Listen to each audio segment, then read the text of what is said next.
지난 월요일 날 저녁에는 그 제목이 새 예루살렘 성전 건축과 4대 병거의 영적 전쟁이었고, 그다음 두 번째 날에는 4대 병거의 역사 섭리라고 하는 제목 가지고 이틀간 말씀을 전거해 드렸는데, 제가 4대 병거에 관한 말씀은 오래전부터 말씀을 전거했지만 또 이렇게 제 자신이 새롭게 말씀을 준비할 적마다 또 새로운 깨달음이 있는데, 그래서 이게 예전에 이미 알고 있었던 그런 지식이라 할지라도 다시 새로운 마음을 가지고 하나님께 기도하고 그 말씀을 깊이 묵상할 때에 과거에 알지 못했던 그 부분들이 많이 열려지더라고요. 지난번에 제가 이틀 동안에 그 4대 병거에 관해서 거기 말씀을 증거하면서 과거에 증거하지 못했던 부분까지 증거할 수 있는 은혜를 받아가지고 제 자신이 하나님께 굉장히 큰 은혜를 많이 받았습니다. 전에는 스가랴 6장 말씀만 따로 독립적으로 떼어서 이렇게 할 때가 많았었는데, 하나님께서 스가랴 1장부터 14장 전체를 보게 하시며 그 전체 가운데 스가랴 6장이 어떤 위치, 어떤 관계성에 있는 말씀인가 하는 이 부분까지를 알게 해주셔서 너무나 감사했죠. 1장에서 6장까지는 과거 무너진 예루살렘 회복에 관한 역사의 말씀이지만은 예언적인 측면, 특히 종말론적인 구속사 승리 가운데 바라볼 때는 역사 종말의 온 세상이 바벨론화 되어서 하나님의 교회가 영적으로 무너지고 속화된 이 세상 가운데 새로운 건축이 나오는데, 그 새로운 건축을 계시록과 연관시킬 적에 새 예루살렘 성전 건축이다. 그래서 스가랴서를 통해서 핵심적으로 우리에게 말씀하시는 것은 바로 새 예루살렘 성전 건축인데, 새 예루살렘 성전 건축과 4대 병거가 무슨 관계에 있는가. 그런데 하나님께서 새 예루살렘 성전 건축이 언제 그것이 완성이 되는가. 계시록과 짝을 맞출 적에 다섯째 납할 때부터 해놓는 동방 땅끝 나라에서부터 다섯째 황충의 환란 속에서 하나님의 입맞은 종이 나온다 하신 그 말씀이 답이죠.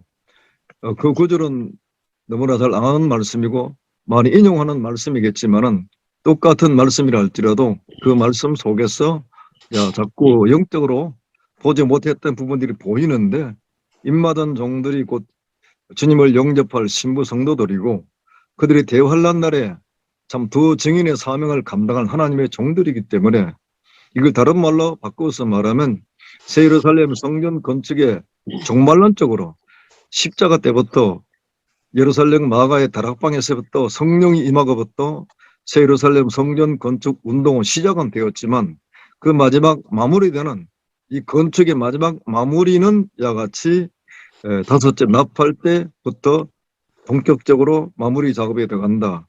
이때 새 예루살렘 성전이 건축되게 되면은 그때부터 4대 병거에 그것도 역사 종말의 마지막 그 영적 전쟁이 본격적으로 시작된다.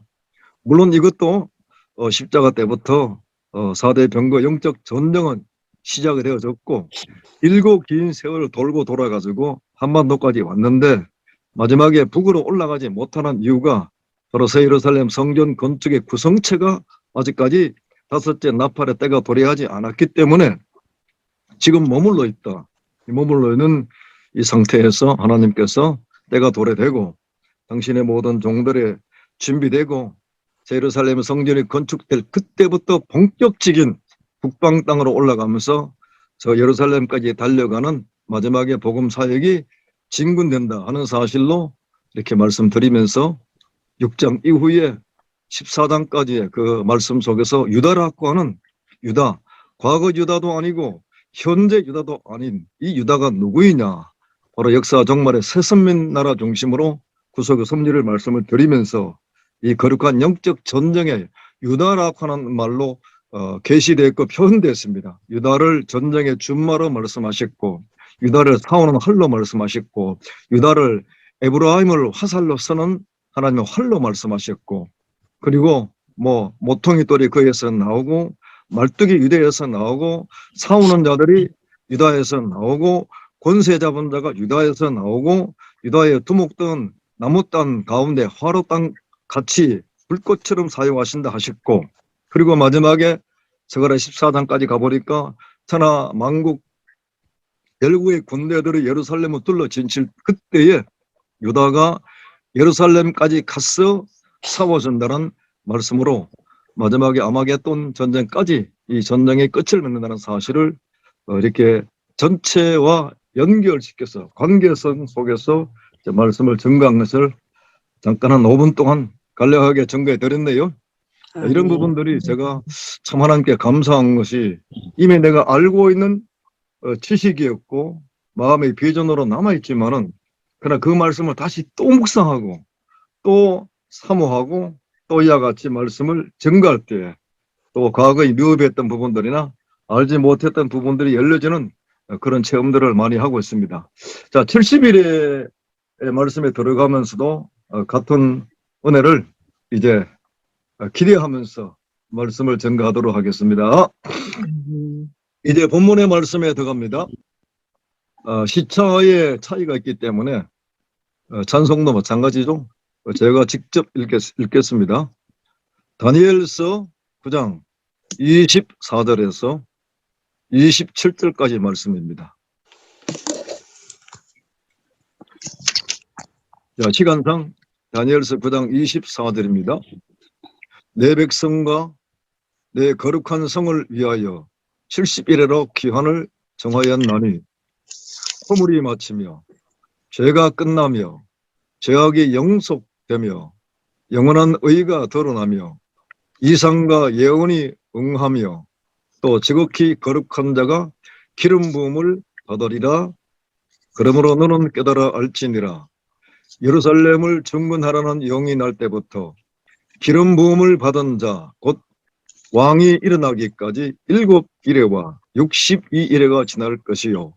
그때 곤란한 동안에 성이 중건되어 거리와 해자가 이룰 것이며 62일 후에 기름 부음을 받은 자가 끊어져 없어질 것이며 장차 한 왕의 백성이 와서 그 성읍과 성소를 회파하려니와 그의 종말은 홍수의 엄몰됨 같을 것이며 또 끝까지 전쟁이 있으리니 황폐할 것이 작정되었느니라.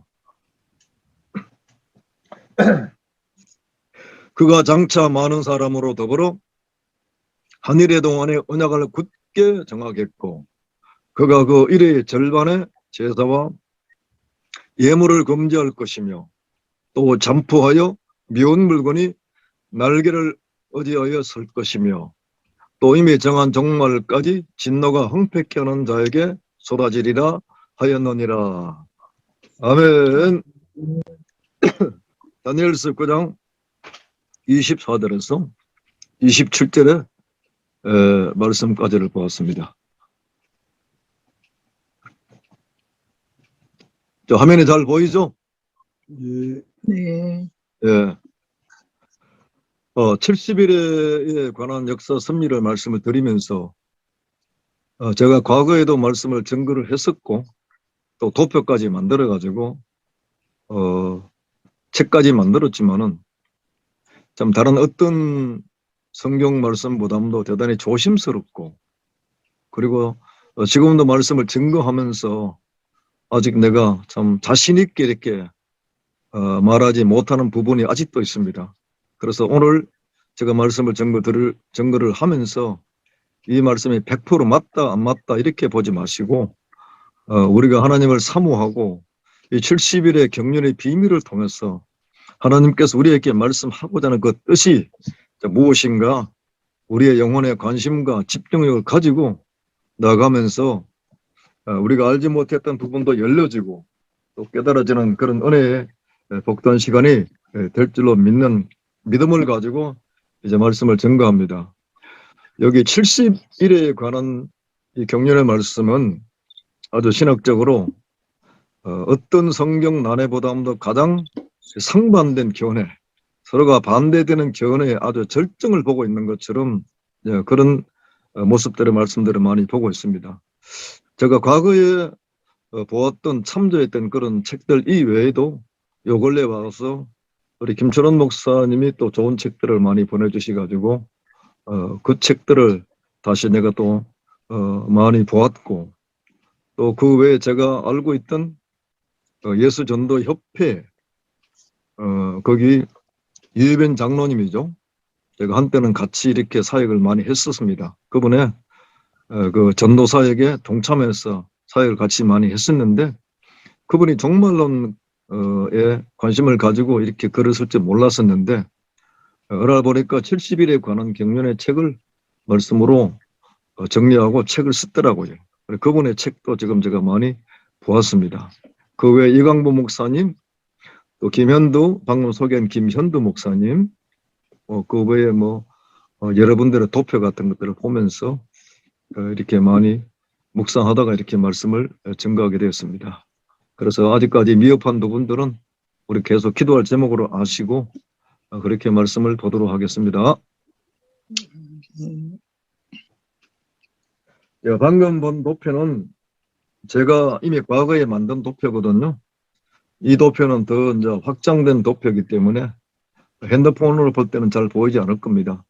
다만 앞에서와 똑같이 구조적으로 이런 도표를 보시고 70일의 역사 섭리에 관한 말씀의 총 마지막 정리를 마지막 시간대 이 도표 하나하나를 파워포인트로 하나씩 열어가면서 말씀을 증거하겠습니다. 지금은 그냥 전체적인 구조만 보는 정도로 이렇게 넘어가면 되겠습니다.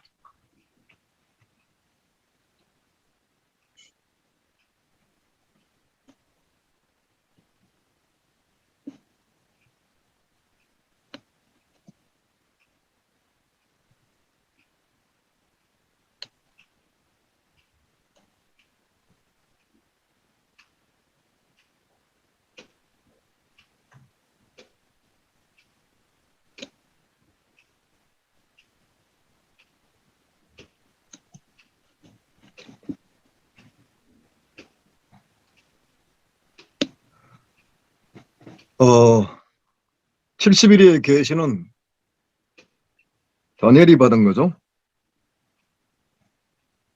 다니엘서 9장 1절 이하 말씀 보게 되면은 이 부분이 자세하게 잘 말씀이 기록되어 있습니다.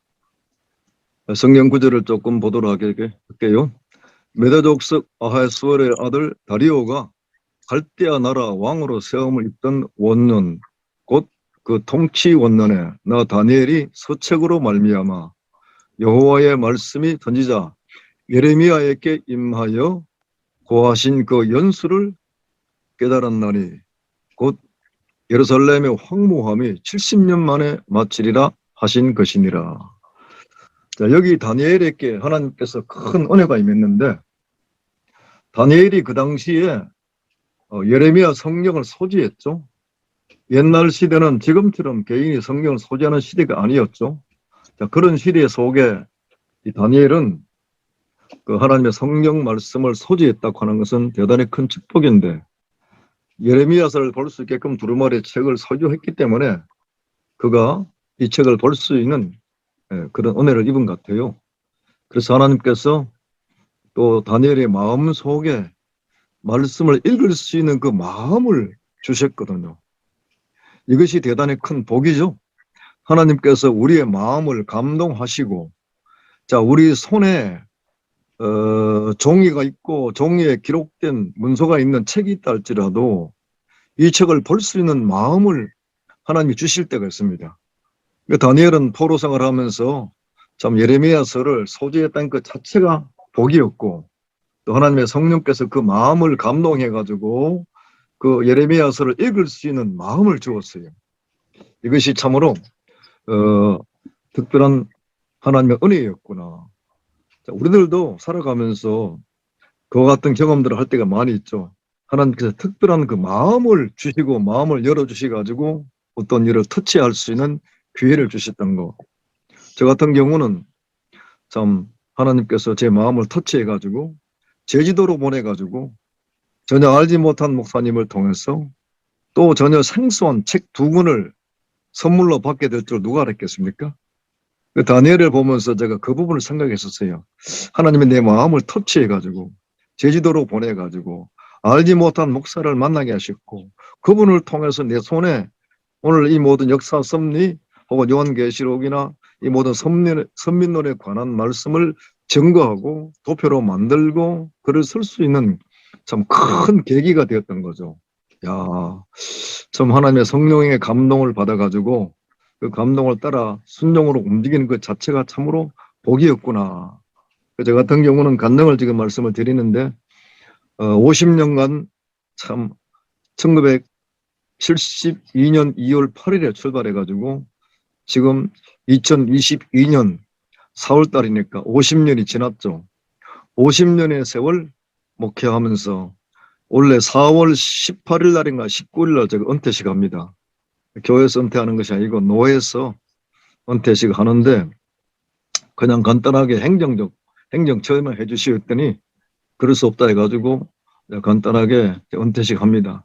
그리고 50년간을 살아오면서 하나님께서 처음에 주셨던 그 은혜를 놓치지 아니하고 좀 외로운 길, 고독한 길, 외골수의 길을 걸어왔지만은 그 속에서 주님이 처음에 주셨던 그 은혜를 50년간을 놓치지 않고 여기까지 왔다는 그 자체가 저는 너무 큰 은혜입니다. 그래서 하나님께서 당신의 종들의 마음을 감동을 하시고 또 감동을 하더라도 그 어떤 부분에 터치할 수 있는 그 마음, 성경을 볼 수 있는 마음, 어떤 책을 볼 수 있는 그 마음을 주셨다는 것이 참 다니엘에게는 얼마나 큰 은혜였던가. 제가 곁들여서 제 간증을 곁들여서 잠깐 말씀을 드렸습니다. 그 후에도 제가 요세푸스의 유대 전쟁사를 볼 수 있는 마음을 하나님이 주시더라고요. 성경에서 어떤 증거를 찾지 못해가지고 고민하고 있을 때 제 마음속에 요세푸스 유대 전쟁사를 볼 수 있는 마음을 주시더라고요. 그 마음을 가지고 내가 눈을 들어 내 책장을 보았더니 그 책이 눈에 들어오는 겁니다. 그 책이 굉장히 방대한 책인데 방대한 책에 어떤 의도나 계획을 가지고 본 것이 아니고 책을 펼치니까 그 장면이 보이는 거예요. 내가 찾고 있던 답이 나왔었어요. 이래서 참 하나님께서 사랑하는 종들에게 당신의 뜻을 알려주기 위해서 때로는 책을 보게 하시고 책을 볼 수 있는 마음을 성령께서 감동하시구나. 이 70일의 놀라운 비밀의 계시를 받은 것은 다니엘이 받은 것인데 바로 다니엘에게 임한 그 은혜가 성경 말씀 자체를 두루마리 책으로 소지를 했었고 또 그 책을 아무리 소지했다 할지라도 보지 아니한다면 알 수 없는데 그의 마음을 감동해가지고 그걸 볼 수 있는 마음을 열어주셨다는 것, 이것이 참으로 큰 복이었고 다니엘은 이 놀라운 하나님의 계시를 받아가지고 글로 기록해서 우리에게 전달해 주었는데 실상 이 모든 70일의 계시의 비밀이 성취되고 이루어지는 복은 예수로 말미암아 이 시대에 부름받은 우리 자신들이 받게 되었으니까 우리가 얼마나 감사한지 몰라요. 그래서 계시 받은 다니엘도 귀한 은혜 받았지만은 다니엘이 받은 바가 계시의 말씀에 성취되는 역사 종말에 살고 있는 우리 자신들이 이 말씀을 받아들이고 이 말씀을 소화하는 것 자체가 얼마나 큰 복인가. 아멘. 아멘이시죠? 아멘. 그 아멘 되시면 크게 아멘 하시기 바랍니다. 아멘. 그 성경은 예레미야 29장 10절인데 여기 나와 있죠.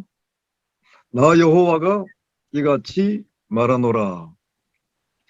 바벨론에서 70년이 차면 내가 너희를 권고하고 나의 선한 말을 너희에게 실행하여 너희를 이곳으로 돌아오게 하리라. 이 말씀을 누가요? 다니엘이 보게 된 겁니다. 지금 자신의 처한 처지가 자기 나라가 망해버렸죠.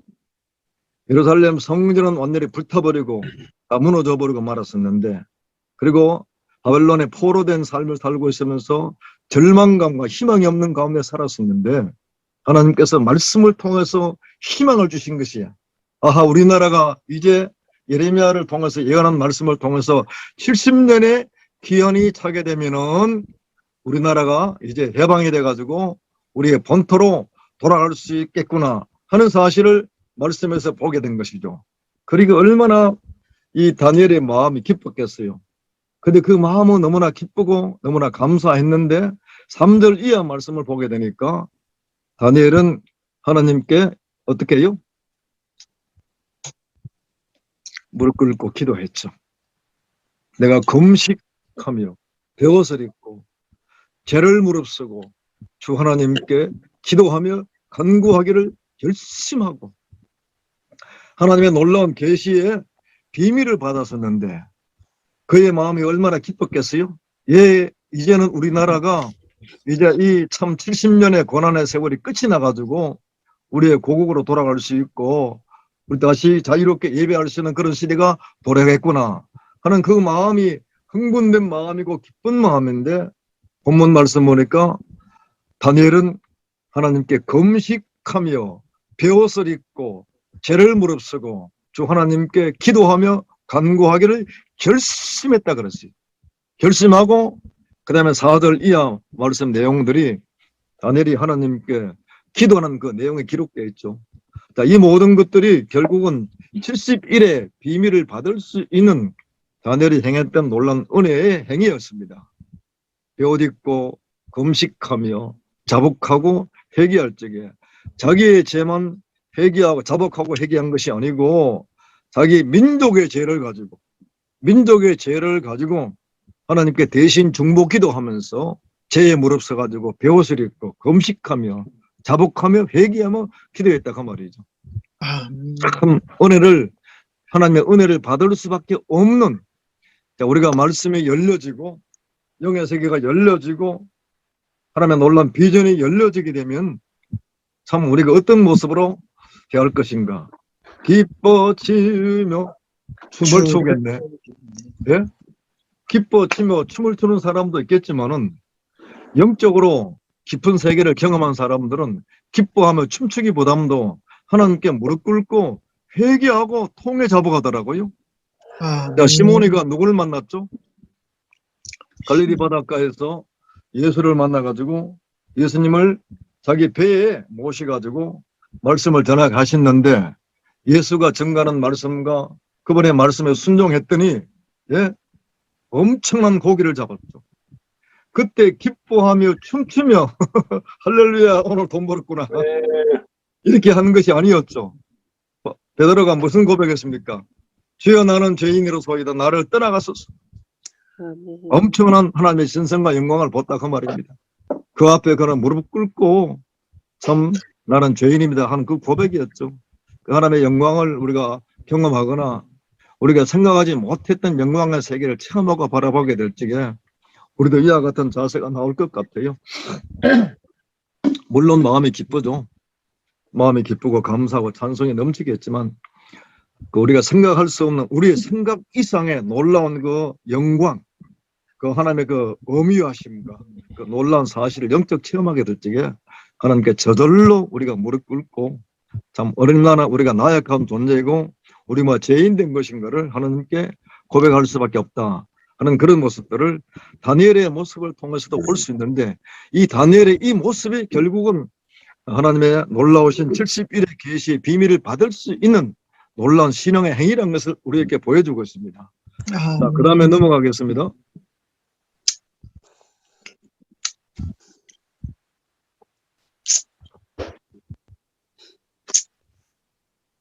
조금 전에 말씀드린 것처럼 70일의 비밀에 관한 이 말씀을 증거하면서 너무나 아주 극적으로 상반된 견해가 있는데 목사님들은 다 알고 계시죠? 알고 계시겠지만은 크게 두 가지로 말씀드릴 수 있습니다. 무천론주의 신학에 기반된 70일의 해석, 반대로 세대주의 신학과 혹은 역사적 전철론 신학에 의지해 가지고 71회를 해석한 분들이 계십니다. 이 두 신학의 흐름은 절대 하나가 될 수 없다는 거. 제가 또 보면서 참 이 무천론주의 신학과 세대주의 신학 혹은 역사적 전철론 신학을 가지고 계신 이 목사님들이 과연 70일의 해석에서 가지고 하나가 될 수 있을까? 지금은 제가 절대 장담 못 하겠어요. 심한 경우는 서로 상대방을 아주 지독하게 아주 매도합니다. 그래서 오늘 제가 말씀을 증거하면서 상반된 견해는 간단하게 말씀을 드리고 마지막에 자, 무천론 신학에서 우리가 받아들일 수 있는 부분도 있습니다. 그리고 또 세대주의 신학이나 역사적 전철론기 신학의 의지에서 70일에 증가하는 것도 우리가 받아들일 말씀이 있습니다. 그래서 우리가 받아들일 수 있는 부분은 받아들이고 그 다음에 저 같은 경우는 그분들이 보지 못했던 거 무천론 신학을 기반해서 70일에 증거하신 분들이나 혹은 세대주의 신학이나 역사적 전철론기 신학의 의지에서 말씀을 증거하신 분들이 보지 못했던 그 부분들을 내가 말씀을 증거하면서 이런 부분들이 여러분들의 70일의 경륜에 관해서 말씀을 증거하는데 도움이 되시고 큰 힘이 되시기를 바라는 그런 마음이 간절합니다. 아멘. 아멘입니까? 아멘. 무천론주의 신학의 70일에는 한마디로 말하면 70일의 경륜에 관한 비밀은 십자가로 다 성취되었습니다. 이 말은 무슨 말이죠? 무천론 신학에 기반한 70일의 해석은 종말론이 없는 해석입니다. 이 안에는 십자가로 다 끝나버렸어요. 마지막에 한 일에 십자가의 언약으로 다 끝나버린 해석입니다. 그러나 그 안에 무천론 신학에 기반해 가지고 70일을 증거하신 분들이 목사님들마다 또 견해가 많이 달라요. 그 안에 들어가 보니까 또 근본 목적은 동일한데 그 안에 각 구절들을 해석하는 해석은 또 얼만큼 차이가 나는지 모르겠어요. 이렇게 같은 무천론 신학 안에서도 해석이 다르구나 할 정도로 그런 부분들이 많이 있습니다. 그것은 세대주의 신학도 마찬가지입니다. 그 다음에 세대주의 및 역사적 전철론기를 기반한 70일의 해석은 마지막 역사 종말의 7년 이들이 말한 표현입니다. 7년 대환란기까지 가서야 성취된다는 것을 증거하죠. 완전히 다르죠. 그리고 여기 세대주의 신학을 기반한 70일에 관한 해석은 유대나라 회복에 초점이 맞춰졌습니다. 유대나라 회복에 초점이 맞춰진 그와 같은 해석이다. 이렇게 큰 제목적으로 이렇게 말씀을 드리고 조금 각 도표들을 한번 보도록 하겠습니다.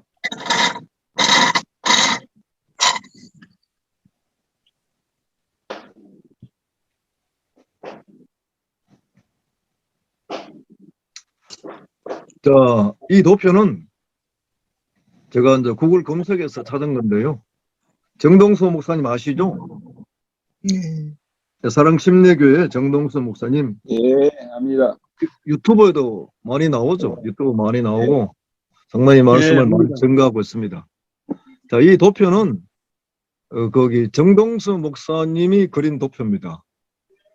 아주 세대주의 신학을 그대로 표현한 그런 도표잖아요.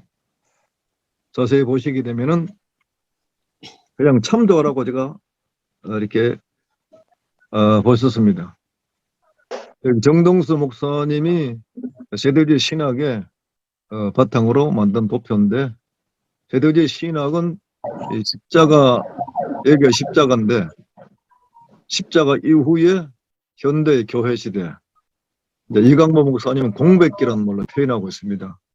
같은 거죠. 공백기 혹은 이방인의 때 혹은 이방인의 충만한 수가 들어오는 그런 기간으로 말씀을 통해서 증거하고 있습니다. 이 세대주의 신학은 거의가 도표의 기본 구조는 같은데 보다시피 교회가 7년 대환란 전에 휴거하고 그 다음에 그리스도가 마지막 지상 강림하고 이 부분이 바로 마지막 한일의 7년 대환란기다. 이 구조는 거의 같습니다. 한번 참조라고 제가 올렸네요.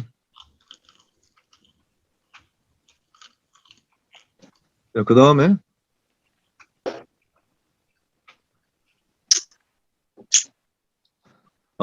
이 도표도 세대주의 신학을 기반으로 만든 도표인데 양성민 목사님이 만든 도표인데 거의 같습니다. 그런데 여기서 이분은 확실하게 공백기를 표현했죠.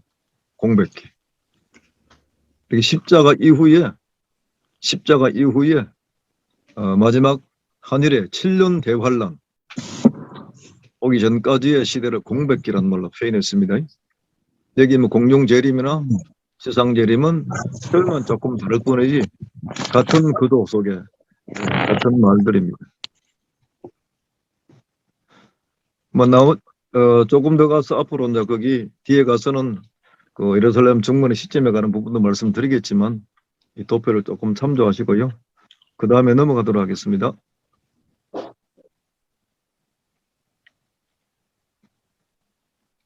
이 도표는 민명석 목사님 도표입니다. 우리 김철원 목사님이 책을 주셔가지고 작은 책을 전자책으로 만들면서 문서가 있기 때문에 하나 뽑아내가지고 올렸는데요. 우리 민명석 목사님은 역사적 전철론 신학 기반입니다. 근데 하나 여기 특징이 있죠. 자, 뭘 보입니까?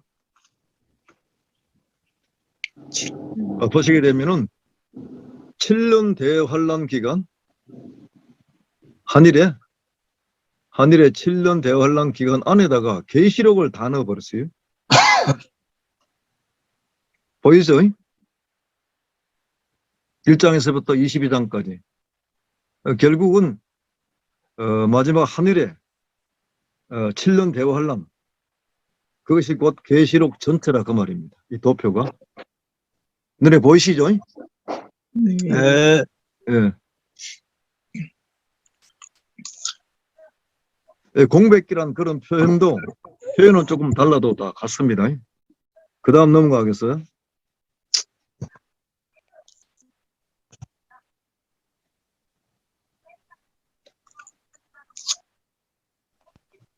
자, 이 도표는 우리 이광복 목사님 도표입니다.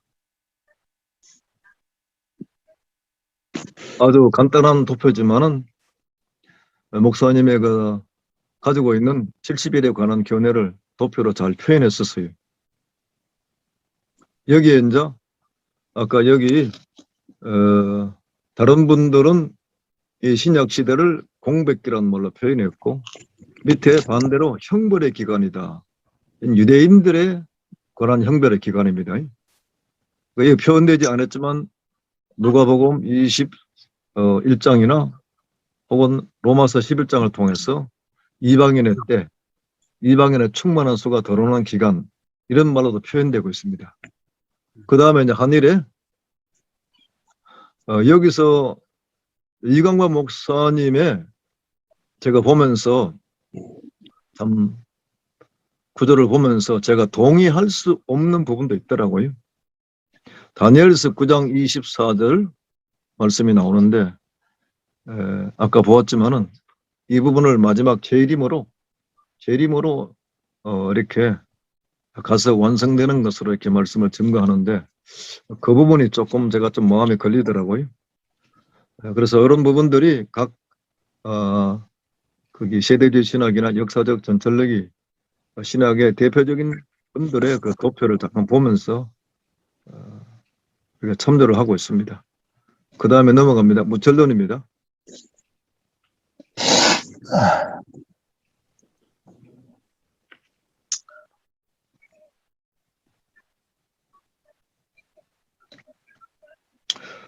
자, 이게 무철론주의 신학에 기반돼 가지고 만드는 70일에 관한 도표입니다. 보다시피 여기는 이 도표를 만드신 분이 누군지는 제가 모르겠네요. 도표는 모르겠는데 자료를 찾다가 이렇게 올린 자료입니다. 자, 7일에 62일에 그럼 69일에죠. 그 다음에 여기 십자가입니다. 예수님의 십자가 그리고 죽으심, 기름 부은 왕이 끊어진다는 말씀이 예수의 죽음을 말한 것이고 십자가를 말한 것인데 그 다음에 앞에서 보았던 세대주의 신학을 신목하신 분들이나 역사적 전천기 신학에 기반한 70일의 경로 해석자들은 여기에 그대로 연속적으로 이어지는 것이 아니고 중간에 공백기, 예? 혹은 교회시대, 성령시대, 이방인의 때, 이방인의 충만한 시기란 말로 표현하면서 마지막 종말의 7년 대환란으로 들어가 버립니다. 그러나 무전론주의 신학자들은 그걸 인정하지 않죠. 이건 시간이 연속적으로 이어지는 것이다. 69일이 다음에 그다음에 70일을 이어진다 하는 도표를 이렇게 표현했습니다. 그러니까 그 다음 없다고 말이죠. 종말이 없습니다. 70일을 통해서 종말이 없는 이 도표, 이 무전론주의 신학의 특징이죠. 좀 더 자세한 것은 제 도표를 이제 증거하면서 그때그때 첨가해서 말씀을 드리겠습니다.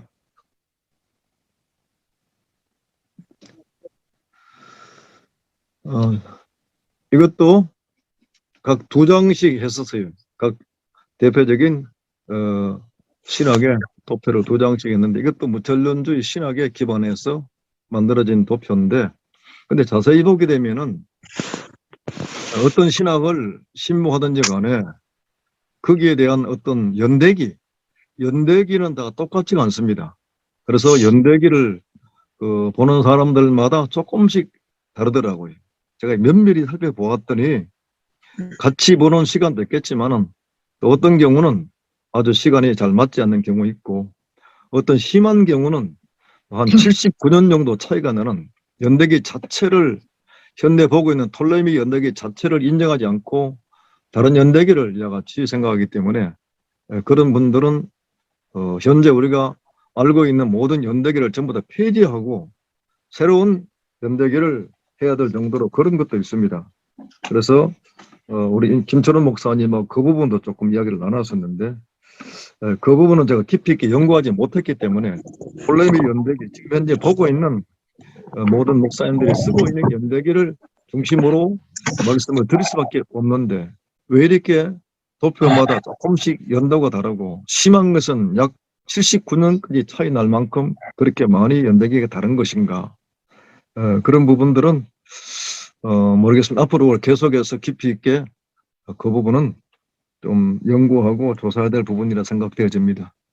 간단하게 보여주면서도 이렇게 약간 그 도표 어떤 시점적인 그 때가 조금씩 다른 것도 눈에 보이기 시작합니다. 넘어가겠습니다.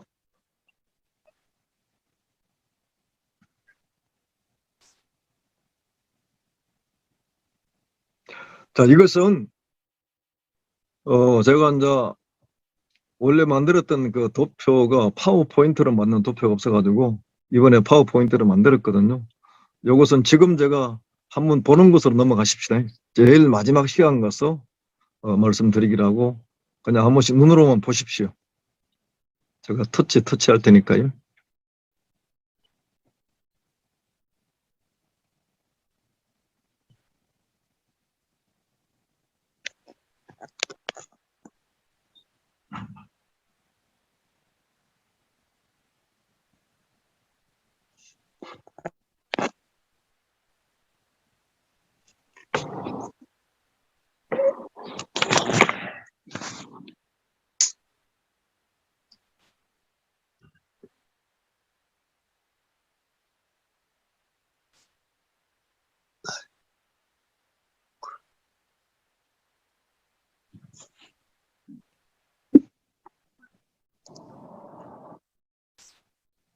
예. 원래 있던 도표를 파워포인트로 애니메이션을 집어넣어서 만드는 것이거든요. 이제 보시면 알겠지만은 앞에 간단하게 각 신학을 기반으로 70여를 가진 견해들을 보면서 제 도표를 보면서 같이 볼 수 있는 부분도 있고 그분들이 말하지 못한 부분도 보일 겁니다. 그래서 그 부분을 여러분들이 얻을 수 있는 아주 귀중한 지식으로 생각하시고 다른 부분에 제가 모르는 것은 모른다고 말할게요. 깨달아진 것밖에 더 이상 말 못하니까.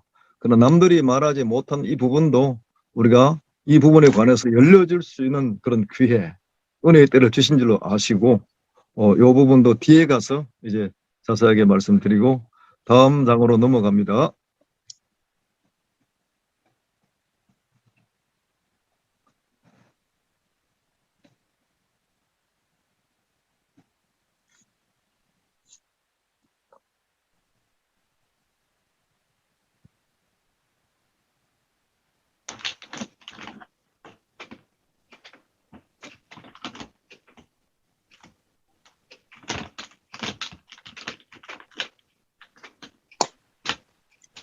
제가 이 70일에 관한 거기 말씀을 깊이 있게 보면서 어떤 신학을 총을해가지고 우리가 최소한도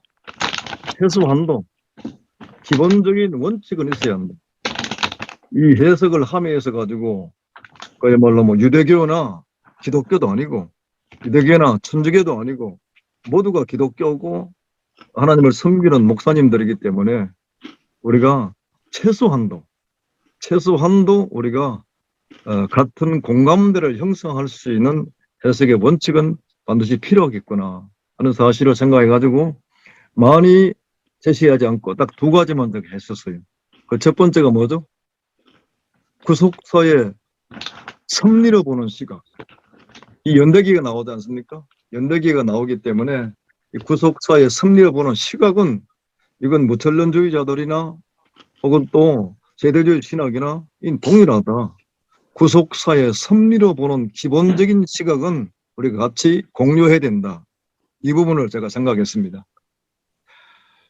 그걸 구체적으로 이제 말씀을 통해서 히브리 10장 9절을 통해서 무슨 말이 있죠? 첫째 것을 폐하고 둘째 것을 세우는 섭리. 히브리 10장 9절입니다.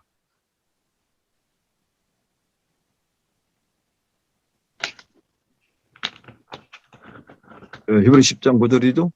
그 후에 말씀하시기를 보시옵소서. 내가 하나님의 뜻을 행하러 왔나이다 하셨으니 그 첫 것을 폐하시면 둘째 것을 세우려 하심이니라. 이 말씀은 참 우리가 성경을 보는 시각이죠. 구속사의 섭리로 볼 수 있는 놀라운 말씀이죠. 하나님께서 내가 하나님의 뜻을 행하러 왔나이다. 이 주님이 하신 말씀이죠. 하나님의 뜻을 행하러 오신 예수님께서 첫 것을 폐하시고 둘째 것을 세우는 것이 하나님의 뜻을 행하시는 하나의 원리다 그 말이죠. 역사 섭리를 좀 보여주고 있습니다. 자, 이것은 어떤 신학을 초월해 가지고 우리가 70일에도 마찬가지입니다. 70일을 볼 수 있는 아주 공히 같이 우리가 볼 수 있는 하나의 원칙이 되어야 한다는 거. 이걸 꼭 말씀드리고 싶고요. 그 다음에 또 다른 모양으로 표현했었죠. 구약은 모형이고 혹은 그림자, 신약은 실상이다. 히브리 8장 5절, 히브리 10장 1절에 나와 있습니다.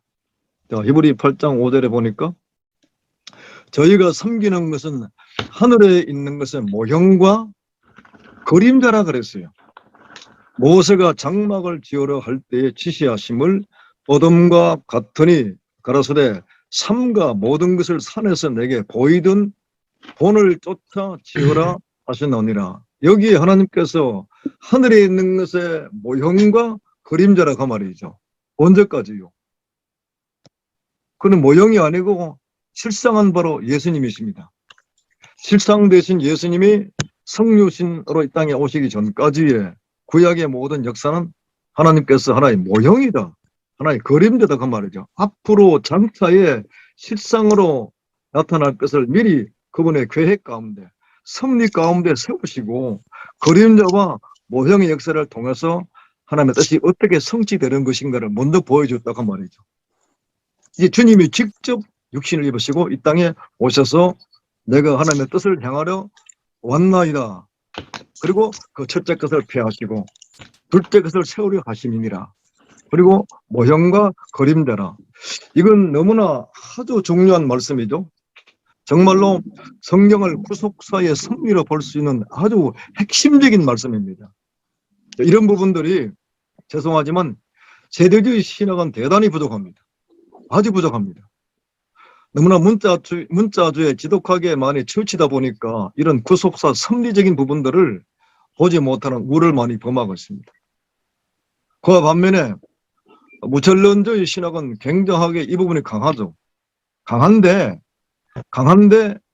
그러나 해석법이 영적 해석으로 많이 치우치다 보니까 때로는 지나친 영해를 할 때가 있습니다.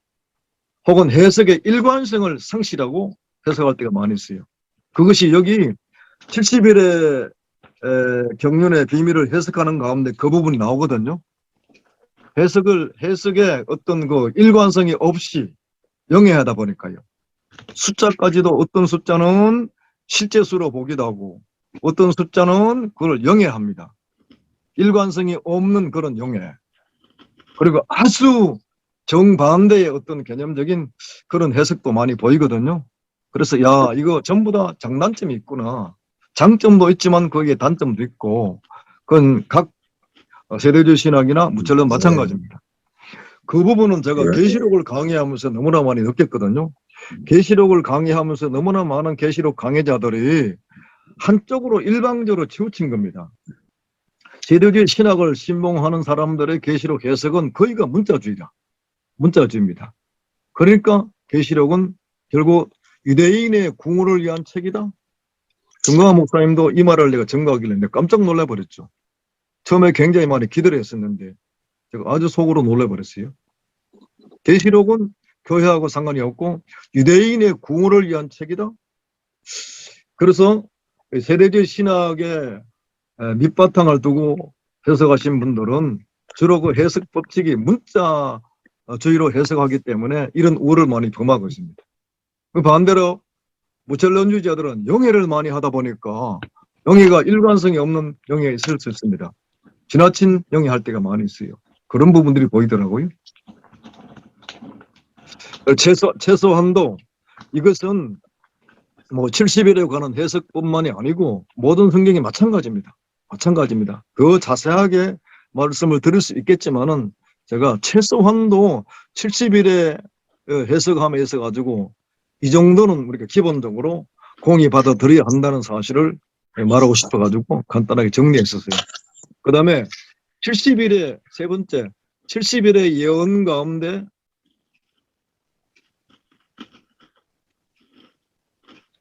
구속사의 섭리 핵심은 뭔가? 성경 66권이 다 구속사죠. 이건 계시록도 마찬가지고 다니엘도 마찬가지고 70일의 경륜도 마찬가지입니다. 아니라고 말할 수 있겠어요? 아니라고 말 못합니다. 공이 성경 66권은 범죄한 인생들을 어린 양의 피로 제사함 받게 만들고 구원시키는 구속의 역사의 핵심이고 방점이 찍혀 있습니다. 그것이 바로 하나님의 나라가 완성되는 너무나 귀중한 핵심이죠. 그러니까 다니엘서의 70일에도 마찬가지입니다. 70일의 예언 가운데 구속사 섭리의 핵심은 뭔가? 저는 많은 분들이 너무나 한 일에 7년 대후 환란에다가 초점을 많이 맞추거든요. 그런데 구속사라고 하는 구속의 섭리 가운데 이 말씀을 보게 될 때는요, 기름 부은 왕이 끊어진다는 것. 이건 뭘 말하죠? 그리스도가 십자가에서 죽는 사건을 말하고 있어요. 이것이 바로 핵심이다. 그리고 핵심을 어디에 찍을 것이냐 그 말이죠. 제가 계시록을 강의하면서 말씀드렸죠. 첫째 날에 전체적인 특징을 말하면서 요한계시록은 어린 양의 책이고 십자가의 책이라고 제가 증거하고 있습니다. 이 말에 충격을 받는 분들이 계시는데 왜 그러냐 하면은 요한계시록을 7년 대환란의 구도로만 생각했던 그 의식이 너무나 강한데 생각하지 못했던 어린 양의 책이고 십자가의 책이다 라고 선포를 해버리니까 그런 구조관이 있는 분들은 마음에 충격받는 거죠. 충격받을 이유가 없어요. 너무나 당연한 것인데. 그러므로 70일의 경륜에 관한 이 논란 해석도 어디에다가 핵심이냐가 말이에요. 어디에다가 기초대로 둘 것이냐가 말이에요. 어디입니까? 한일입니까? 그 7년 대환란입니까? 제가 느낌은 기름 부은 왕이 끊어지는 십자가 사건을 중심으로 해야만이 70일의 경륜을 통해서 계시하시는 주님의 구속의 경륜, 그걸 볼 수 있다고 말이죠. 치우치지 아니하고. 그 다음에 제가 네 번째는 70일의 경륜 가운데 구속사의 섭리를 보는 시각 가운데 네 번째는 종말론적 구속사의 섭리가 필연적으로 필요하다. 이것은 제가 모든 성경, 역사 섭리를 지금 현재 11번째 하죠. 11번째 하면서 중간에 많이 빼먹었어요. 전부 다를 말씀드리지 못하고 중간중간에 이렇게 많이 빼고 11번째까지 왔는데 한 13번 정도로 마칠까 하는데요. 그런데 항상 제가 동일하게 드리는 말씀이 모든 역사 섭리 도표를 말씀을 드리면서 구속사를 말하되 종말론적인 구속사, 종말론적 구속사의 섭리를 반드시 제가 말씀을 드리고 이것이 바로 제가 이 도표를 만들면서 하나님의 나를 통해서 말씀하고자 하는 중요한 목적이다 라고 계속 반복적으로 말씀드렸습니다. 그러면 이것은 어디요? 70일에 관한 이 말씀도 마찬가지입니다. 그런데 유감스럽게도 자, 무천론주의를 증거하신 분들은 종말론이 없습니다. 할 수 없어요. 제가 이렇게 나는 그러면 무엇을 택할 것인가? 굉장히 무천론주의 신학의 그 어떤 김현도 씨 책을 읽고 그다음에 이유변 장로님의 그 책을 읽으면서 참 이분들이 영성이 참 좋더라고요. 너무나 영성이 좋고 십자가 중심의 구속의 섭리에 관해서 놀란 그런 말씀들, 영적인 해석들, 내가 보지 못한 부분들을 많이 말씀하더라고요. 그런 부분들은 그대로 내가 받아들이신 부분들이 굉장히 많았습니다. 그렇지만은 이 70일을 통해서 그 구속사 섭리의 과정을 전개하면서 때로는 얼마나 무리한 것이 그 말씀 십자가 중심의 구속의 섭리가 틀렸다는 말이 아니고 다니엘서 9장에 나오는 70일의 경륜 속에서 그 말씀을 하는 것은 조금 제가 느낌에 좀 너무나 지나치다, 무리하다 이런 부분도 있다 그 말이죠. 그런 부분도 이제 뒤에 가서 말씀을 증거하면서 또 말씀드리겠습니다. 그 다음에 이제 두 번째 큰 것은요, 문자적 해석과 영적 해석의 확실한 분별이 필요하다. 이렇게 어떤 해석의 일관성입니다. 네? 각기 가지고 있는 신학적 그 바탕 위에서 성경을 보고 해석할 수밖에 없는 것은 당연히 이해는 갑니다. 이해는 하고 있지만은 조금 전에 앞에서 말씀드린 것처럼 해석의 일관성이 없는 그와 같은 해석, 그 속에서 문자적 해석은 문자적 해석대로 할 부분들이 있고 그 다음에 영위할 부분들이 있는데 어떤 경우는 문자적 해석을 취하다가 동일하게 문자적 해석을 취해야 되는데 뒷부분은 가가지고 또 영위하는 부분들이 있더라고 말입니다. 그런 부분들이 참 무천론설을 증거하신 분들에게 대단히 유감스럽고 그 다음에 더욱더 제가 마음이 안타까운 것은 천론시대를 아예 인정하지 않으니까요. 바로 결정적입니다. 제 자신이 무천론주의를 받아들일 수 없는 거 부분적으로 그분들의 구속사 섭리를 보는 해석적인 부분들은 받아들일 수 있는 부분들이 있는데 종말론적인 구속사 섭리에 들어가가지고는 참 받아들일 수 없는 부분들이 많이 있어요. 거기까지 이어졌더라면 얼마나 좋을 것인가 하는 생각이 들더라고 말이죠. 이제 목사님들은 제 강의를 또 들으시고 참조하시면서 우리가 무천론주의 신앙에서 영적 해석 부분, 구속사 섭리로 볼 수 있는 부분들 가운데 좋은 부분들은 우리가 취하시고 그 다음에 종말론적인 부분까지 이어질 수 있는 그 역사가 이루어지시면 제일 좋겠습니다. 자, 우리 누구냐? 김철원 목사 나가셨죠? 안 보이시네? 아마 교회 신자들하고 지금 줌 강의하려고 나가신 것 같아요. 아까 시간이 한 30분 남다 하더라고. 자, 여기까지 목사님의 말씀 이해 가십니까? 예. 제가 한번 물어볼게요. 혹시 여기까지 드리는 말씀 가운데 질문할 게 있습니까? 제가 좀 잠깐만 좀 말씀드려볼까요? 예. 다니엘의 71억 해석에 대한 예레미야 설을 읽고 예. 이제 그 근거로 이제 71회를 하는데 490년이거든요. 예. 다니엘이 포로로 잡혀갈 때가 605년도 그 1차 포로 시기거든요. 예. 538년도에 1차 해방이 이루어지고 성전이 건축할 때가 516년이에요. 예. 성전 1차 그 수룹바벨 성전이 완성될 때가. 예. 그러면은 이것을 71회에 대한 490년을 가령 다니엘의 포로 시기로 해도 맞지 않고 또 586년도 예루살렘이 멸망할 때도 맞지 않고 예루살렘 성전 건축 516년도 해도 맞지 않고 예. 그래서 이것을 숫자적으로, 문자적으로 본다는 것은 다 해석이 다를 수밖에 없고, 예, 아까 그래서 말씀한 대로, 아까 말씀한 대로 영적인 어떤 부분에 음, 대해서 그것이 일치되지도 않고, 음, 그래서 제가 이 부분도 나름대로 좀 그동안 기도하면서 왜 이렇게 안 맞고 음, 어떤 기준에다 맞춰도 숫자적으로 문자적으로 맞질 않아요. 예, 이건 전부 합의가 되지 않아요. 그래서 이것을 어떤 시간적 개념이나 아니면 또 시기적 개념으로 보는 것은 또 무리가 있고, 다만 그렇게 해석을 하고 계산을 한다고 할지라도 어쩌면 우리 강 목사님 말씀한 대로 음, 71회에 대한 완성을 예수 그리스도의 십자가로 보면은 음, 그나마 근접한 숫자가 되거든요, 숫자가. 예, 그래서 이 부분은 아까 말씀한 대로 문자적, 숫자적으로 해석하는 것은 무리가 있다. 예.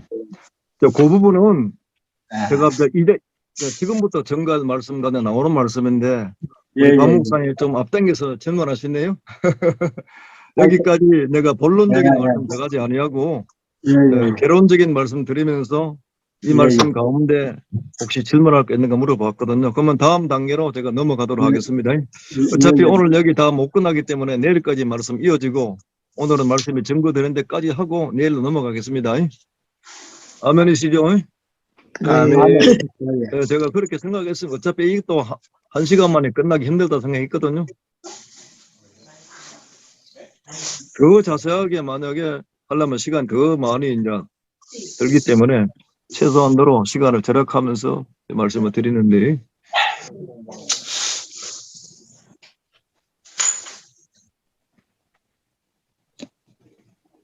예, 70일의 이제 그 계시의 목적이 뭔가?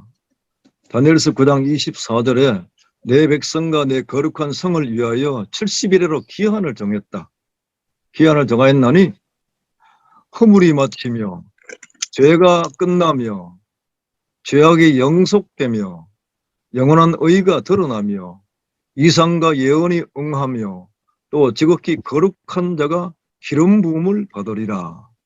다니엘 9장 24절 말씀은 70일의 하나의 총괄적인 말씀이다. 이렇게 말한 분들이 보고 있거든요. 저도 마찬가지입니다. 마찬가지인데 이 70일의 계시의 말씀, 특히 9장 24절의 말씀을 통해서 70일을 계시하신 그 목적이 뭔가를 우리에게 보여주고 있다.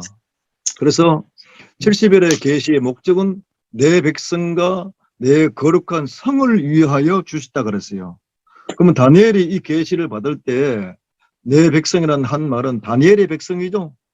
다니엘의 백성 그리고 내 거룩한 성은 예루살렘 성을 말한 것인데, 그래서 문자적으로는 역사 속에 유다 나라 백성과 예루살렘 성을 위해서 70일의 계시의 말씀을 주셨단 말이 맞는 말입니다. 문자적으로는요. 그런데 제가 조금 전에 거기 구속사의 섭리를 제가 말씀드렸잖아요. 다니엘서를 포함해가지고 성경 전체가 성경을 보는 그런 하나님의 섭리를 제가 말씀을 드리면서 첫째 것을 피하고 둘째 것을 세우려 하심이니라. 구약은 모형이고 그림자다. 이 성령을 보게 하는 하나님의 나라를 완성시키는 예수께서 하나님의 뜻을 성취해 가는데 첫째 것은 패버리고 둘째 것을 세우는 이 섭리, 이 원리로 그분의 뜻을 이룬다는 겁니다. 구약은 모형이고 구약은 그림자다. 이런 구속사에 섭리적으로 본다면 여기에 내 백성과 내 거룩한 성은 누구를 말하냐 그 말이죠. 그럼 문자적으로 단순하게 유대나라의 회복만을 위해서 주신, 유대나라의 예루살렘 성의 복원만을 위해 주신 말씀이냐? 그리스도의 십자가 기름 부은 왕이 끊어진 것이 그냥 유대나라 민족의 구원과 유대나라 육적인 예루살렘 성전 회복만을 위해서 예수가 죽으셨다 그 말이냐? 그건 아니잖아요. 그래서 세대주의를 취하시고 전국적으로 마지막에 결국은 유대나라가 회복되는 여기에 초점을 맞춘 사람들은 참 이 구속의 섭리에 관해서는 제가 보기에는 좀 무지한 것이 아니냐 할 정도로 분명 그 문자적으로는 내 백성과 내 거룩한 성을 위하여 70일의 계시를 준 건 사실입니다. 그러나 구속의 섭리에 들어가가지고 여기 아까 제가 핵심적인 것은 뭐라 했죠? 다니엘서 9장 26절입니까? 기름 부은 자가 끊어진다는 거. 예? 그리스도가 십자가 죽는 것이 바로 성경 전체의 핵심이고 70일의 가장 기초가 되고 핵심이 되는 구절이 바로 이 말씀이다 그 말입니다. 여기에서 구속의 모든 역사가 이루어지는데 자, 그 구속의 섭리로 본다면 내 백성이 누구냐 그 말이죠. 그래서 제가 그러나 그리스도를 통한 구속의 섭리로 본다면 구원받을 하나님의 모든 백성들과 완성될 새 예루살렘 성을 위하여 주신 것이다. 여기에 이제 제가 다른 분들의 책들을 많이 봤지만 새 예루살렘 성까지 말씀하신 분들은 별로 안 보이더라고요.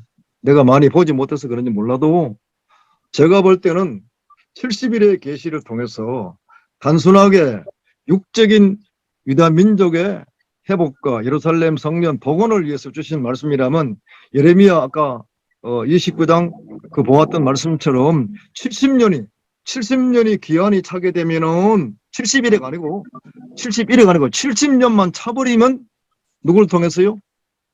고레스 왕의 칙령을 통해서 결국은 그들이 해방받아가지고 고향 땅으로 돌아가고 결국은 스룹바벨을 통해서 예루살렘 성전이 건축이 됩니다.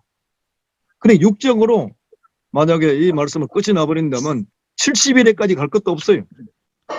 이미 1차적으로 이와 같이 예루살렘 성도 건축되어졌고 유대 나라가 복원되어졌기 때문에 그러나 구속의 섭리로 보게 된다면 결국은 우리가 하나님께서 하나님의 나라 하나님의 모든 구원받은 하나님의 모든 백성들이 바로 하나님의 백성들이죠. 그리고 이 예루살렘 성을 통해서 제가 지난 2시간 동안에 스가랴서 거기 6장 4대 병거를 말씀드리면서 하나님이 저에게 새롭게 열어주신 부분이 뭐라고요?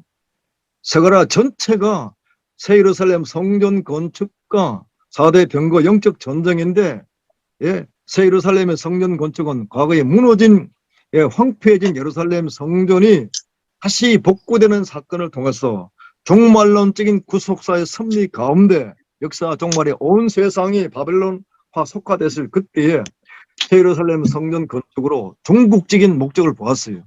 여기도 마찬가지입니다. 여기도 마찬가지죠.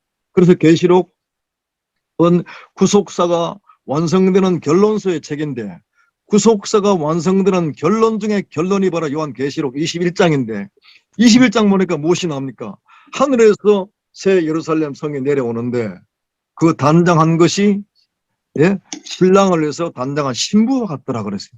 그렇게 신부 성도들의 그 연합체, 공동체, 결합체가 바로 새 예루살렘 성이다 그 말입니다. 물질적이고 가시적인 건물이 아니고 그러면 여기서도 70일의 계시를 통해서 구속의 섭리, 역사 구속사 섭리 가운데 본다면 무엇이 목적이냐 그 말입니다. 유대 나라 회복이 목적입니까? 예수께서 물어봤죠. 묻는 제자에게 답변했죠. 이스라엘 나라 회복은 내 권한이 아니다 그랬어요. 답을 안 주었습니다. 그래서 저는 이 부분을 꼭 말씀드리고 싶은데 그리스도를 통한 구속의 섭리로 본다면 다니엘서 9장에 나오는 70일의 계시도 구원받을 하나님의 모든 백성들과 완성될 새 예루살렘 성을 위해 주신 계시이다. 여기까지 가야 하는데 이 부분 때문에 제가 항상 구속사를 말하되 종말론적인 구속사를 말해라. 시작만 말하고 끝내지 말아라. 그러니까 요한계시록 6장에 보게 되면 백마탄자가 나오는데 백마탄자가 이기려고 하더라 그랬습니다. 이기고는 십자가의 승리를 말한 것이고 이기려고는 마지막에 십자가에 승리하신 십자가의 공효가 완전히 결실하고 열매 맺는 마지막까지 갈 때 그 마지막 심판이죠.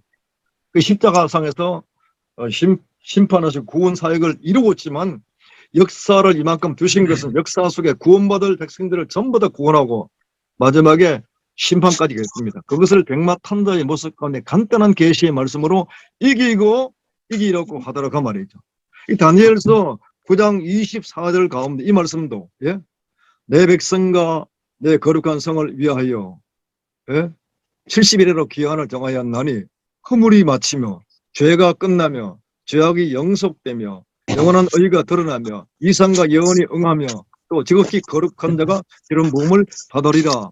그런데 무thần 론주의자들은 이 말씀을 십자가 사건으로 끝을 내고 있죠. 반대로요. 대대적 신학이나 역사적 전성기설을 신봉하신 분들은 어디까지 갑니까? 마지막 재림입니다. 그 대표적인 목사님이 바로 이강모 목사님입니다. 이강모 목사님은 다니엘 9장 24절에 아직 성취된 것이 아니다. 아직도 죄가 남아있고 아직도 허물이 있고 아직도 죄악이 영속된 것도 아니고 아직도 이상과 연이한 것이 아니고 해서 다니엘서 9장 24절 곧 70일의 총괄적인 이 말씀의 성취가 어느 때인가 무천론주의자들은 십자가로 이 말씀을 정리하고 그 다음에 역사적 전성기를 신봉하신 목사님들은 마지막 재림이다 그 말. 그 가운데 이강모 목사님이 대표적으로 이 말씀을 거기다 하시더라고. 그래 아까 내가 말씀드린 것처럼 그 부분은 내가 받아들일 수 없다. 받아들일 수 없다. 받아들일 수 없는 이유가 하나씩 말씀드리겠지만은 이 마지막에 또 지극히 거룩한 자가 기름 부음을 받으리라. 주님이 재림하실 적에 기름 부음 받습니까? 아니잖아요. 예수께서 기름 부음 받으신 것은 요단강 침례를 받으실 때에 물에서 올라오시니까 하늘 문이 열려지고 비둘기 같은 성령이 예수님께 임했죠. 그리고 예수님께서 성육신하신 몸을 가지시고 기름 부음 받아 가지고 그분의 사역을 마지막 어디까지요? 십자가 죽기까지 감당했습니다. 그때는 예수님이 하나님이 사람의 육신을 입으시고 계셨기 때문에 기름 부음 받았어요. 그러나 다시 오시는 재림의 주님은요, 육신으로 오신 분이 아닙니다. 영체를 가지고 오시는 분인데, 영체를 가지고 오신 분인데, 그때 뭔 지극히 거룩한 데가 기름 부음 받습니까? 이건 다니엘서 9장 24절은 재림으로 보면 이게 맞지 않는 말이다. 아까 제가 말씀드렸죠. 무천론주의 영적 해석 가운데 받아들일 수 있는 부분들도 있고 받지 못할 부분도 있고 역사적 전천기를 기반으로 해석하신 분들 가운데 받아들일 수 있는 부분도 있고 받아들일 수 없는 부분이 있는데 저는 이강만 목사님의 다니엘서 9장 24절 마지막에 주님의 재림을 내가 받아들일 수 없습니다. 그런데 그럼 그분이 나를 볼 적에 그러면 너는 무천론주의자네? 아니요, 저는 절대 무천론주의자가 아닙니다. 아니면서도 자, 이런 부분들은 받아들일 수 없다면 그러면 당신이 어떻게 해석할 것이냐 그 말이에요. 십자가의 의의는 십자가에 예수께서 죽으시고 구약의 마침이 되시고 구약의 모형과 그림자가 다 완성했죠. 이제는 제사와 예물을 드릴 필요 없고 하나님은 자신이 제물이 돼가지고 십자가 재단에 자신을 영원한 대속의 제물로 드렸기 때문에 다시는 제사와 예물이 필요가 없습니다. 그것이 바로 구속의 섭리죠. 섭리입니다.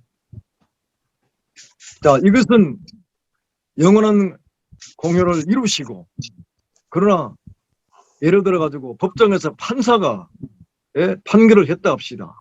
판결을 했지만은 현장에 가가지고 그 모든 판결하고 언도한 대로 그 모든 사건을 정리는 해야 됩니다. 그와 같이 마지막 재림까지 역사가 이어지는 것은 이제 개인적으로 혹은 교회적으로 혹은 국가적으로도 예수의 십자가 의를 받아들인 사람들은 새 언약의 백성이 된 것이고 그러나 그 놀라운 복음을 십자가 의를 받아들이지 못한 사람들은 결국 마지막에 심판받고 멸망해야 한다겠어요? 그래서 허물이 혹은 죄가 끝나고 영속되고는 십자가 예수의 의로 이루었지만 그러나 개인적으로는요 받아들이지 않는 사람은 여전히 허물이 있고 여전히 죄가 끝나지 않았고 여전히 영속되지 않았고 언제까지요? 마지막 재림 때까지. 그런 저는 다니엘서 9장 24절을 보면서 십자가 때부터 마지막까지 보이는 거죠. 이것은 저의 해석입니다. 그렇게 안 보고 단순하게 이것은 예수의 십자가로 다 끝난 사건이야 이렇게 말하면 틀린 말이 절대 아닙니다. 아닌 말인데 저는 시작과 동시에 마지막이 보이는 거죠. 그래서 백마탄자가 이기고 이기려고 하더라. 이기고는 바로 십자가입니다. 십자가 사건. 저는 이기려고는 마지막에 최후의 심판이죠. 아마겟돈의 최후의 심판을 말하고 있습니다. 이렇게 참 하나님께서 역사의 시작과 역사의 마지막까지 이렇게 너무나 한 구절 속에 잘 나와 있다 그 말이죠.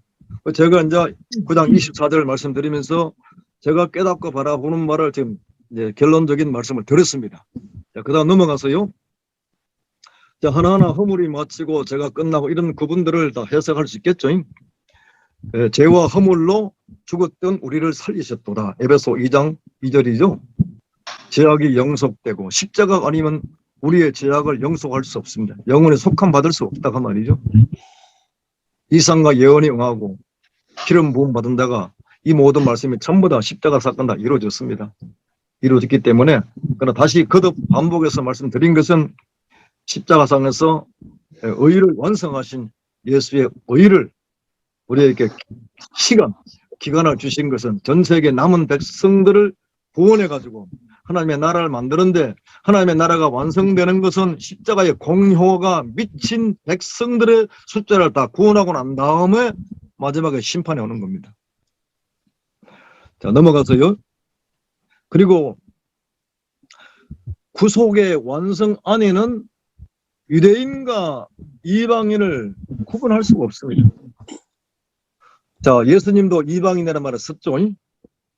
십자가 사건 전입니다. 사도 바울도 이방인이라는 말을 썼어요. 썼습니다. 그러나 그는 유대인입니다. 자기 민족과 동족의 구원을 위해서 유대인으로서 바라보는 시각은 이방인이라는 말을 쓸 수밖에 없어요. 그러나 지금은 누가 이방인입니까? 혈통적 유대인 대비 비혈통적 세계 모든 거민들이 이방인들입니까? 구속의 승리에 본다면 아니다 그 말입니다. 자, 이런 부분들이 우리가 그냥 본문 해석에 들어가지 않고 이런 부분 말씀드린 것은 해석상에 너무나 중요한 말씀이기 때문에 그렇다고 말이죠. 그런데 바울이 자기가 유대인으로서 혈통적 유대인으로서 이방인 말한 그 말만 있는 것이 아니고 로마서 보게 되면 무슨 말했죠? 대저 표면적 유대인이 아니요. 그 다음에 이면적 유대인이 바로 유대인이다 이렇게 했거든요. 여기 바울은 두 가지 말을 했습니다. 자기가 유대인으로서 이방인을 말했고 또 영적 개념으로 그리스도 안에서 들어온 사람들이 바로 이면적 유대인이다. 너희 혈통 자랑하지 말아라. 혈통적 유대인이 아니고 이면적 유대인, 영적인 다른 면의 유대인이 진짜 유대인이다. 이 말도 했다 그 말입니다. 성경을 보더라도 한 면만 보지 말고 다른 면도 같이 봐야 됩니다. 그래서 이 부분은 다니엘서 70일의 경륜의 해석과 마찬가지입니다. 해석이 중요한 것이 아니고 해석할 수 있는 원리나 섭리를 아는 그 자체가 너무나 중요하죠. 그래서 다니엘서 9장 70일의 경륜을 우리가 보면서 구속의 완성 안에는 유대인 따로 이방인 따로 있을 수 없다고 하는 거. 조금 전에 말씀드린 거 한번 답변해 보십시오. 자, 오늘의 시점에서 가지고 과연 혈통적 유대인과 비혈통적 유대인 대비할 적에 그러면 혈통이 아는 다른 모든 세계 거민들은 다 이방인들입니까? 이 정확한 개념 정리입니까? 아니잖아요. 정확한 개념 정리는 예수 그리스도 안에서 구원받은 백성들은 누굽니까? 하나님의 백성들입니다. 그리스도 안에서 구원받지 못한 사람들은 이방인들입니다. 이건 혈통이 아니죠. 이제 구속의 주가 오셔가지고 예수께서 영원한 그야말로 어린 양의 제물로 십자가상에 자신을 제물로 드리고 난 다음부터는 이제 이방인과 그 다음에 하나님 백성들의 차이가 난다 그 말이에요. 그 옛날 구약적 개념으로 유대인 혈통적 개념으로 지금 이방인을 구분하면 안 된다 그 말이죠. 이런 부분들. 아멘이십니까? 아멘 아니십니까? 노멘이십니까? 아멘입니다. 근데 아멘이 확실하지 않네. 아멘. 이 부분에 있어서 한 말 있으면 이야기해 보십시오. 아마 대단히 세대주의 신학을 신봉하신 분들은 좀 받아들이기 어려울 겁니다. 그건 성경의 원리잖아요. 그리스도가 오셨는데, 예수가 오셨는데, 누가 하나님의 백성이냐? 아니 70일 안에서 유대인만 하나님의 백성이냐? 그 안에 기름 부은 왕이 왔고 기름 부은 왕이 끌어진 십자가 사건이 나오는데 유대 나라의 회복은 70일에 걸려 70년만 차도 회복되었습니다. 70년이 차니까 결국은 고레스 왕의 칙령으로 BC 516년에 아까 박전수 목사님 말씀하신 것처럼 고레스왕의 칙령이 BC 536년이라 하기도 하고 538년도 말하거든요. 그렇게 너무 연도에 매이지 말더라고요. 왜? 정확하지가 않아. 그렇지만은 분명한 사건은 고레스 왕의 칙령으로 말미암아 유다 백성들이 바벨론 포로에서 해방돼 가지고 스룹바벨을 통해서 예루살렘 성전 건축된 것은 70년에 70일이 아니고 490년이 안 차고도 70년 만에 나라가 회복됐고 70년 만에 예루살렘 성전이 회복되었습니다. 혈통적으로는. 그러나 기름 부은 왕이 일어나고 기름 부은 왕이 끊어지는 십자가 사건이 나오는데 구속의 섭리로 봐야 되지 않겠습니까? 아멘. 구속의 섭리로 본다면 과연 혈통적 유대인이 유대인이고 그들이 선민들이고 그들이 과연 하나님의 백성들이냐 그 말이. 지금은 혈통이 아닙니다. 유대인이든 유대인이 말하는 이방인은 간에 오직 그리스도 예수 안에서 어린 양 예수의 피로 구원받은 백성들, 성령을 받은 사람들이 하나님의 백성들이고 그 다음에 혈통적 아멘. 유대인이나 비혈통적 아멘. 유대인이라 할지라도 예수를 믿지 아니하고 구원받지 못한 백성들이 누굽니까? 그들이 바로 이방인들입니다. 아멘. 이것이 바로 구속의 섭리 가운데서 우리가 보는 시각이죠. 이렇게 말하면 무천론설을 신봉하신 분은 대단히 좋아할 겁니다. 그것은 어떤 신학을 떠나가지고 성경이기 때문에 우리가 증거하고 믿을 수밖에 없는 거죠. 자, 벌써 하고 8시 20분 돼버렸네요. 예, 그러면 오늘은 여기서 마쳐야 될 것 같네요. 예, 자, 시간이 한 10분 더 써버렸기 때문에 오늘은 여기서 말씀을 마무리하고 내일 1시간 더 쓰면서 내일은 아까 그 보았죠? 제가 그 드렸던 제 도표 중심으로 이제 강의를 하면서 이렇게 비교하고 대조하면서 마지막 결론 말씀드리고 그 다음에 제가 드릴 말씀의 핵심은 이미 아까 도표를 통해서 말씀드렸습니다.